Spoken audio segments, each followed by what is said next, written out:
নমস্কার বন্ধুরা, আশা করি সকলে ভালো আছে, সুস্থ আছে। পূর্ণিমার টুকিটাকি চ্যানেলে সবাইকে স্বাগত। আজকে আমি করব আর মাছের কালিয়া, যা বন্ধুরা মাংসকেও হার মানে। রেসিপিটা ভালো লাগলে অবশ্যই করে লাইক করবেন, শেয়ার করবেন ও একটা ছোট্ট সাবস্ক্রাইব করে আমার পাশে থাকবেন। তাহলে চলুন বন্ধুরা, এখানে আমি দেখুন 8 ট্যাংরা মাছ নিয়েছি। এই 8 ট্যাংরা মাছটা আপনারা হয়তো চেনেন সবাই। মাছটা কতটা বড় ছিল দেখুন, আমরা আগের দিন খেয়েছি। মানে এত ভালো টেস্ট লেগেছে, যার জন্য আজকে আপনাদের সাথে আবার শেয়ার করছি। এই মাছটা বাজার থেকে কেটে নিয়ে এসছে।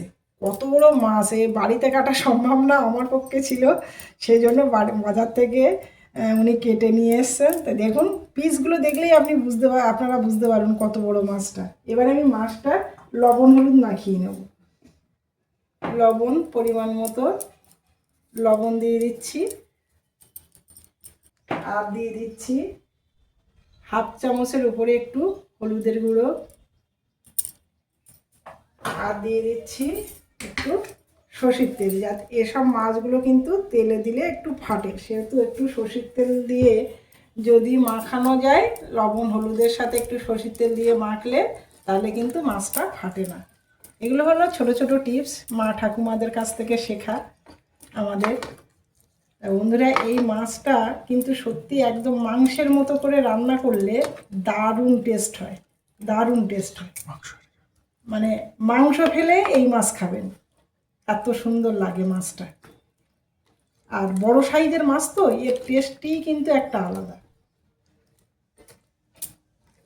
মাছটা ভালো করে লবণ হলুদ মাখিয়ে নিলাম, তেল। এবার 5 মিনিট একটু এইভাবে রেখে দেবো ম্যারিনেট করে। 5 মিনিট ম্যারিনেট করে রাখা হয়ে গেছে মাছগুলো। এবার আমি এর সাইডে একটা কড়াই বসিয়ে দিয়েছি, এখানে আমি সরষের তেল দিয়ে দিয়েছি। এবারে মাছগুলো আমি এক এক করে ভেজে নেব।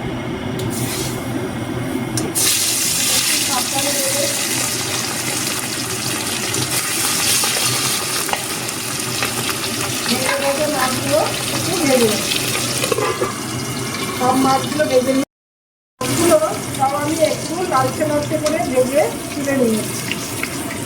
সব মাছগুলো কিন্তু আমার ভাজা হয়ে গেছে। আর এই মাছ কিন্তু একটু কড়া করে ভাজতে হয়, এই দেখুন একটু কড়া করে আমি ভেজে নিয়েছি। এবারে আমি এই তেল গরমে 3টে শুকনো লঙ্কা দিয়ে দিলাম, আর দিয়ে দিচ্ছি হাফ চামচ পরিমাণে গোটা জিরে।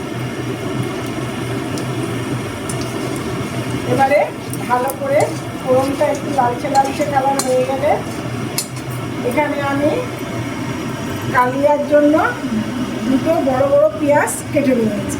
পেঁয়াজগুলো দিয়ে দিই। পেঁয়াজটা কিন্তু হালকা বাদামি কালার করে একটু ভেজে নিতে হবে। পেঁয়াজটা ভাজতে ভাজতে আমি এখানে দেখুন একটা গোটা রসুন নিয়েছি, তাতে 10-12টা কোয়া দেওয়া হয়েছে। আর এখানে 1 ইঞ্চি আদা নিয়েছি, আর 4টে কাঁচা লঙ্কা নিয়েছি। এগুলো আমি সব একটি মিক্সিং জারে পেস্ট করে নিলাম।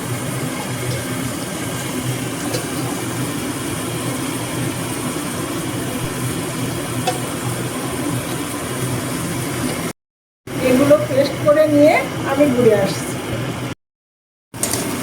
পেঁয়াজটা দেখুন লাল লাল করে ভাজা হয়ে গেছে। এবারে আমি যে পেস্টটা করেছিলাম আদা রসুন কাঁচা লঙ্কার, সেই পেস্টটা এবারে দিয়ে দেবো। কারণ আদা রসুনের যে কাঁচা গন্ধটা আগে একটু দিয়ে সেটা ঠিক করে নিতে হবে,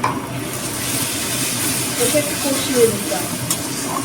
আমি কিন্তু এখনও লবণ দিইনি, কিন্তু লবণ কখন দিচ্ছি সেটা দেখুন। ভালো করে এই আদা রসুনের কাঁচা গন্ধটা যাওয়া পর্যন্ত একটু কষিয়ে দিতে হবে। এবারে আমি এখানে কিছু মশলা অ্যাড করে দিচ্ছি। কিছুক্ষণ কিন্তু আমি ভেজে নিয়ে নিয়েছি, একটু কষিয়ে নিয়েছি। এবারে আমি অন্য মশলাগুলো অ্যাড করে দিচ্ছি। 1 চামচ হলুদের গুঁড়ো, 1 চামচের 1 চামচ ধনের গুঁড়ো, 1 চামচ আর একটু অল্প 1.5 চামচ মতো ছোটো চামচে হলুদ গুঁড়োটা একটু বেশি, ধনে গুঁড়োটা একটু বেশি লাগে। আর 1 চামচ জিরে গুঁড়ো, 1/2 চামচ পরিমাণে কাশ্মীরি লঙ্কা, ভালো কালার আনার জন্য। আর ওই সাথে দিয়ে দিচ্ছি 1/2 চামচ পরিমাণে গোলমরিচের গুঁড়ো। আপনারা লঙ্কাটা সবার স্বাদ অনুসারে দেবেন।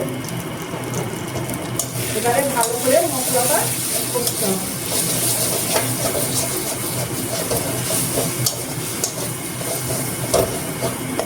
মিডিয়াম আঁচে মশলাটা কষতে হবে।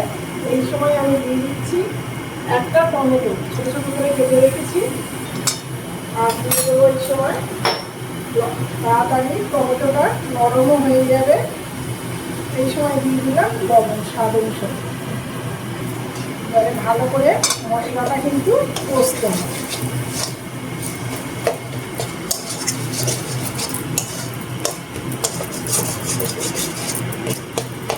মশলাটাকে যখন তেল ছাড়তে শুরু করবে তখনই বুঝতে হবে যে মশলাটা কষাই কিন্তু হয়ে গেছে। আর এর প্রধান কাজ হচ্ছে এটাই, মাছের ঝালটা বা কালিয়াটা ভালো লাগবে এই মশলাটা কষানোর ওপরেই কিন্তু ভালো লাগবে।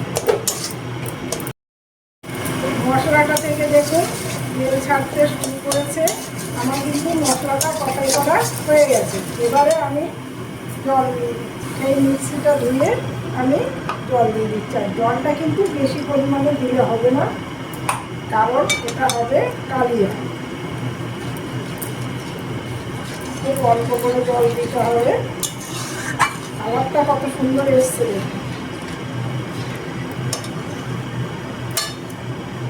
দেখতে সুন্দর হয়েছে। আর জল দেবো না। এবারে কিছুক্ষণ ফুটতে দেবো, একটু ঢেকে দেবো। কিছুক্ষণ পরে ফিরে আসছি ফুটে ওঠার পর। ঢাকনাটা খুলে দেখবো, দেখুন ফুটে উঠেছে ঝোলটা।